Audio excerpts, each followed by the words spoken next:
안녕하세요. 얼마 전 다시 화려한 싱글이 된 30대 여성입니다. 다 끝난 마당이지만 문득문득 화가 끌어올라서 하소연을 하러 왔어요. 요즘에 아무리 물가가 올랐고 사람들이 돈 귀한 줄 모른다지만 막말로 제가 맨몸으로 시집 온 것도 아닌데 그런 말까지 들을 줄은 몰랐네요. 게다가 어머님은 그 팔리지도 않는 하다못해 새도 안 들어오는 집 한 채 가지고 어찌나 유세를 떠시던지. 막말로 집이 팔려야 돈이지 그거 깔고 앉아 있으면 쌀이 나오나요, 떡이 나오나요. 그리고 남편도 그 정도로 셈이 어두운 사람인 줄은 몰랐는데 여러 가지로 실망스럽더라니까요.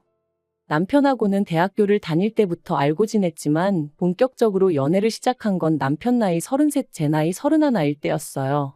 언젠가 남편이 우연히 제 연락처를 알게 되었다며 잘 지냈냐, 그동안 어떻게 지냈냐 하며 연락을 해온 게 계기가 되어 이후로 이따금씩 만나 밥도 먹고 차도 마시고 그렇게 지내다 서로 정이라도 든 것인지 누가 먼저 사귀자는 말은 없었음에도 불구하고 그 이듬해 연인 사이가 되어 있었죠.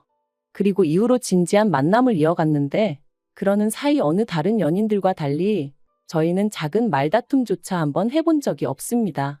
그래서 당장에 결혼해야겠다는 생각은 없었지만 그래도 결혼을 하게 된다면 꼭 이 사람이랑 해야겠다 싶었을 정도였네요. 아무튼 그러다 남편 쪽 집안어른들께서 결혼 생각이 있으면 하루라도 빨리 식을 올려라. 할머님이 돌아가시기 전에 손자 장가가는 모습을 보신다면 얼마나 좋아하시겠냐 뭐 그런 말씀을 하셨고 저희도 딱히 결혼을 당장 하지 말아야 할 이유 같은 건 없었기에 자의반타의반으로 부부의 연을 맺기로 하였죠. 결혼 당시 남편은 모아둔 돈이 많이 없었어요. 졸업 이후로 행정고시니 뭐니 이런저런 시험 준비로 6년이란 세월을 흘려보냈고 이후로 중견기업에 들어가긴 했지만 남들보다 조금 늦은 시작이었기에 돈을 모을 새가 없었다대요. 그나마 한 2천 정도 모였을 땐 출퇴근의 고충을 이유로 자동차를 샀고요. 그러니 엄밀히 따져보면 모아둔 돈은커녕 오히려 학자금 대출에 차 할부까지 빚만 지고 있는 상황이었습니다. 반면에 저는 아주 이름난 대기업은 아니었어도 교수님 추천으로 내실 튼튼한 중소기업에 입사했고 이후로 10년 가까운 직장 생활 동안 1억 3천 정도의 현금을 모아둔 상황이었어요. 제 명의로 된 차도 한 대 있었고요. 그래서 결혼 이야기가 나왔을 당시 남편은 시부모님께 손을 벌려야만 했지만 저는 그럴 필요가 없었죠. 그런데 이런 상황이 저는 지금도 이해가 잘 되지 않습니다만 남편이나 어머님에게는 불편했던 모양이에요. 특히나 어머님은 제가 돈이 있고 없고를 떠나서 아무리 그래도 그렇지 친정부모라는 사람들이 어떻게 딸을 몸만 덜렁 시집을 보내려 드냐며 몇 번이나 남편에게 따로 연락을 하셔서는 불평을 하셨던 모양이데요. 그리고 의도치 않게 그 사실을 알게 된 저로서는 전후 사정을 떠나 그런 어머님이 불편하게만 느껴졌죠. 게다가 그런 제 속내와는 상관없이 남편은 남편대로 자기가 저보다 벌어놓은 돈이 적다는 게 마음에 걸린다며 청첩장까지 나오고 신혼집 전세계약까지 다 마친 마당에 뜬금없이 차라리 시댁에 들어가 살면 어떻겠냐는 말도 안 되는 소리를 하더라고요. 시부모님은 2층으로 된 단독주택에서 거주하고 계셨고 그중 2층은 원래 세를 줄 생각이셨다고 했어요. 하지만 어째서인지 집 보러 오는 개미 새끼 한 마리가 없다며 그냥 그대로 비워두고 계신 상황이셨죠. 그리고 남편은 우리가 그 2층에 들어가 살면 안 되냐고 저를 설득하려 들었습니다. 생판 남의 집 전세살이 하는 것보단 그래도 시부모님 집이 편하지 않겠냐면서요. 하지만 제 입장에선 그래도 이제 막 결혼했고 신혼인데 죽이 되든 밥이 되든 남편이랑 둘이서 지내고 싶었지. 시부모님하고는 도저히 같이 못 살겠더라고요. 게다가 당시야 시할머님은 큰아버님 댁에 계시긴 했지만 사람 일이 언제 어떻게 될지 모르는 일이잖아요.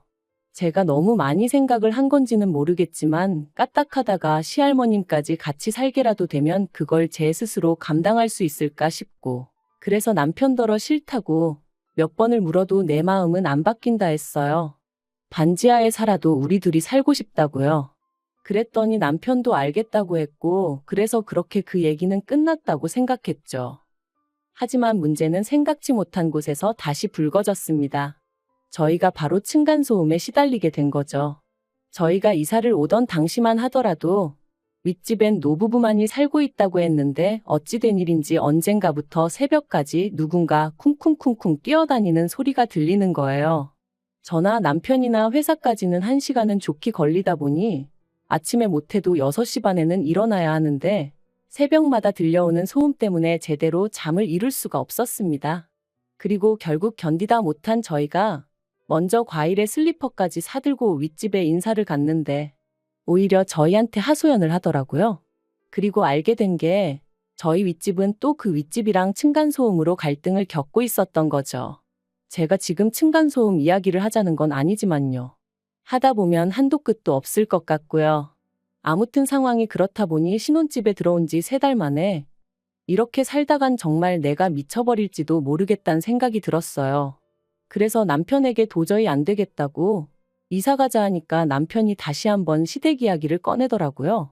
아닌 게 아니라 지금 이 집도 구할 때 발품, 손품, 눈품을 몇 주나 팔아 가까스로 찾아냈던 건데 지금 당장 어디로 갈 수 있겠냐면서 말이죠. 게다가 어머님도 제가 무슨 걱정을 하는지 잘 안다 하시며 하지만 네가 걱정하는 일들은 하나도 없을 거라고 몇 번이나 말씀해 주시대요. 1층과 2층 살림은 확실히 분리해 줄 것이고 당신도 한때 시집살이를 호되게 겪어봤기에 당신은 결코 그런 시어머니가 되지 않을 거라면서요. 그래서 결국 멀쩡한 전셋집을 새로 구할 때까지만이라는 조건 아래 시댁에 들어가서 지내기로 했네요. 하지만 시부모님과 한 집에서 산다는 건 아무리 신경을 쓰지 않으려고 해도 쉬운 일이 아니었어요. 일단 저는 아침 식사를 안 해요. 어려서부터 안 먹어버릇했더니 언젠가부턴 먹으려고 해도 속에서 안 받더라고요. 그런데 어머님께서는 새벽 4시에 일어나 그때부터 아침 식사를 준비하기 시작하셨습니다. 아버님이 그때그때 갓 지은 밥이 아니면 식사를 안 하신다며 당신은 평생 그렇게 해오셨다나요. 그런데 이런 이야기를 들을 때도 솔직히 신경은 쓰였지만 그래도 걱정까지는 안 했어요. 왜냐하면 어머님이 해주신 약속이 있었으니까요. 그런데 이사 온 지 열흘째 되던 날이었습니다. 잘 자고 있는 저를 남편이 흔들어 깨우더니 할 말이 있다대요. 그래서 옆에 있던 핸드폰을 확인하니 새벽 4시 20분이었고요. 황당하고 좀 짜증도 나고 그래서 빨리 얘기하라니까 자기가 웬만하면 말 안 하려고 했는데 언제까지 어머님 혼자서 저러시는 거 보고만 있을 거냐는 거예요. 아무리 위아래 살림 따로 하기로 했다지만 그래도 좀 제가 먼저 나서서 어머님 아침 차리시는 거 도와드리고 그러면 좋지 않겠냐면서 말이죠. 그리고 자기가 고민 끝에 전하는 말이라면서 어머님도 꽤나 서운해 하신다는 겁니다. 어머님이 너무 격이 없이 저를 대해주셔서 제가 어머님을 만만하게 보는 건 아닌가 걱정하고 계시다면서 말이죠. 자다가 뺨이라도 맞은 것 마냥 황당하고 어이가 없었어요. 정작 아들이자 매일같이 아침 얻어먹고 출근하는 자기도 쿨쿨 잘만 쳐자면서 왜 나더러 꼭 두새벽부터 일어나서 어머님을 도우라는 건지. 그래서 제가 남편더러 그렇게 어머님이 안쓰러우면 직접 가서 도와드리지 그러냐니까 저더러 자기 말뜻을 이해를 못한다며 버럭 짜증을 내더라고요. 모든 시어머니들은 며느리랑 같이 아침을 차리는 그런 로망이 있다나 어쩐다나요? 그리고 남편 입장에서도 그런 모습을 보면 너무 기분이 좋을 것 같다면서요. 이건 뭐 말 같아야 상대를 해주던지 말던지 싶대요. 그래서 시어머니나 남편들은 그럴지 몰라도 며느리들한테는 그런 로망은 없다 했습니다. 그러니까 이번엔 자기 체면이 어떻고 그러는데 제가 남편더러 헛소리 할 거면 잠이나 자라며 그냥 다시 자버렸네요. 그리고 이후로도 이와 비슷한 일들이 몇 번이나 있었어요. 어머님 아버님은 아무 말씀도 안 하시는데 남편이 먼저 나서서는 저한테 가서 이것 좀 도와드려라 저것 좀 해드려라. 자기는 퇴근하고 와서 침대에 누워 쉬면서 저더러는 내려가서 어머님 아버님 말동무를 해드려라. 안마 좀 해드려라. 그래서 제가 나도 피곤하고 쉬고 싶다. 나한테 이래라 저래라 하지 마라.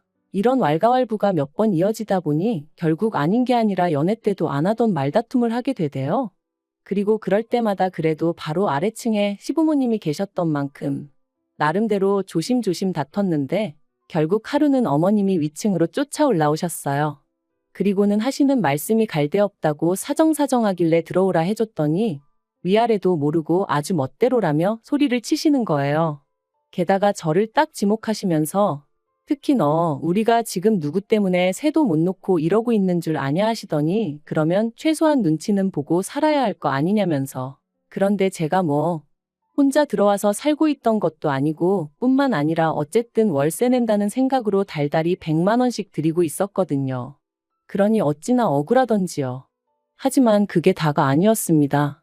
어머님께선 말이 나왔으니 하는 말이라 하시면서 옆에서 지켜보니 제가 남편을 너무 무시한다는 거예요. 남편이 한마디 하면 져주는 법이 없다면서 말이죠. 그러면서 네가 무슨 자격으로 내 아들을 무시하니 그러는데 황당하고 기가 차서 말도 안 나오더라고요. 그러자 어머님은 제가 할 말이 없어 말을 못한다고 생각하신 건지 아니면 작정이라도 하셨던 건지 처음부터 빈손으로 시집 오는 게 마음에 안 들었답니다. 그래놓고 이제 자기 아들까지 제 입맛대로 하려 든다면서 괘씸해 죽겠다는데 정말 어이가 없었죠. 그래서 제가 어머님한테 제가 왜 빈손으로 시집 왔냐 따졌습니다.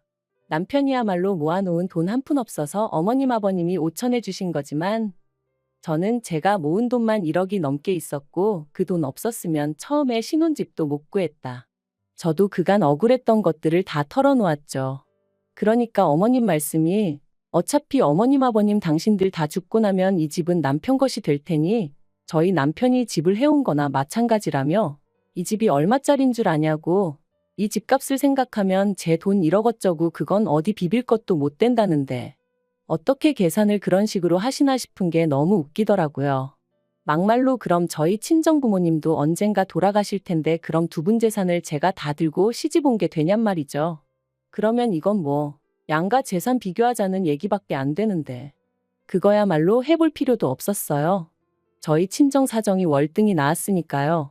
그래서 어머님더러 말도 안 되는 억지 좀 쓰지 마시라 하니까 저더러 이제 말하는 싸가지가 있네 없네. 그리고는 당신은 시할머님께서 무슨 말을 하셔도 한번 따져본 적 없다고 그게 설령 잘못된 말일지라도 할머님 말씀이니 무조건 복종하셨다나요?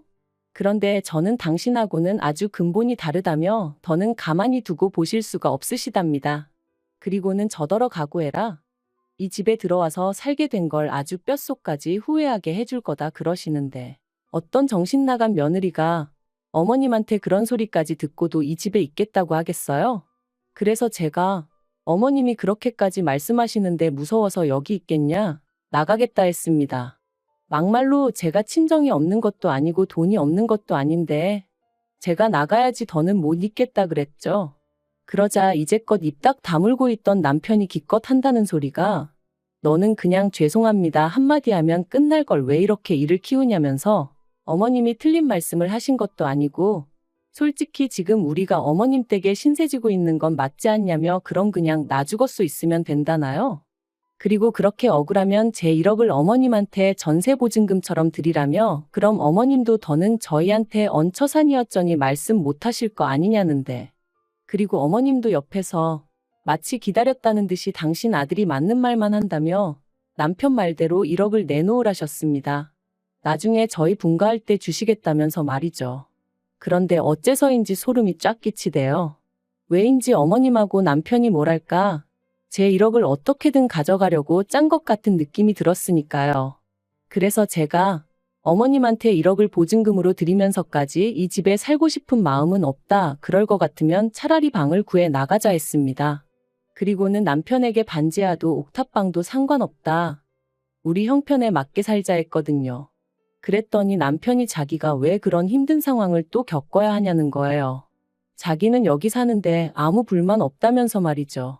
이건 정말이지 자칫하다가 눈 뜨고 코 베이게 생겼더라니까요.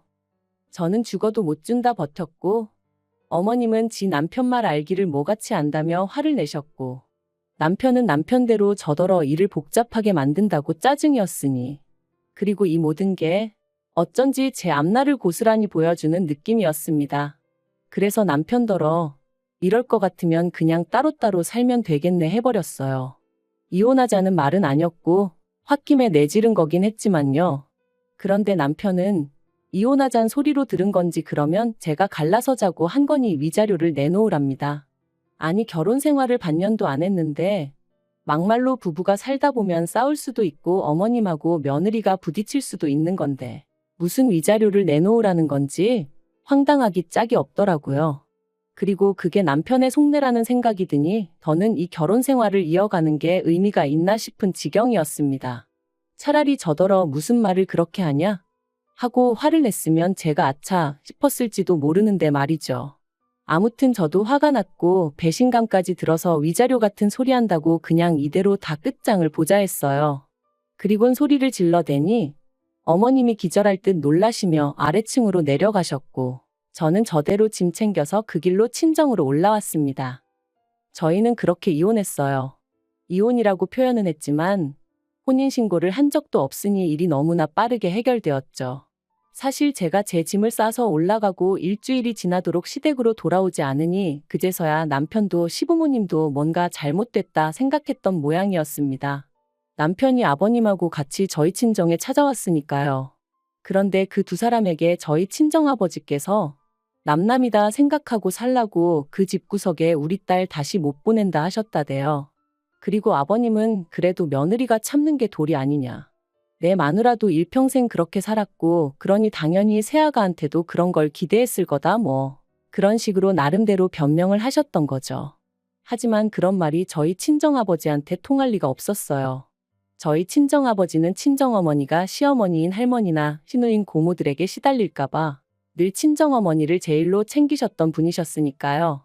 그리고 아니나 다를까 친정아버지께서 저희 아버님더러 안 사도니 할 말도 못하고 하녀처럼 살았건 말았건 그건 내 알 바 아니다. 하지만 내 딸을 그렇게 살게 할 생각은 없다. 그러니 찾아오지 말라 하며 돌려보내셨답니다.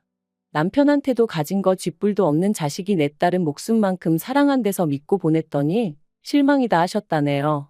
마음 같아선 더한 소리도 하고 싶었지만 그래도 꾹 눌러 참으셨다면서 말이죠. 정말이지 누구 말대로 애라도 생겼으면 일이 훨씬 복잡해질 뻔했다 싶고 지금은 어떤 의미로는 그 층간소음 유발자에게 감사한 마음까지 들어요. 덕분에 그나마 일찍 남편도 그렇고 어머님의 본색을 알아차릴 수 있었으니까요. 아무튼 친정아버지는 물론이고 친정어머니까지 나서서 저더러 기죽지 마라 아니다 싶을 때 딱 돌아설 줄 아는 것도 용기고 대단한 거라며 저를 응원해 주신 덕분에 저는 지금 다시 예전처럼 제 인생을 즐기며 사랑하고 있습니다. 앞으로도 더 행복하게 잘 살게요.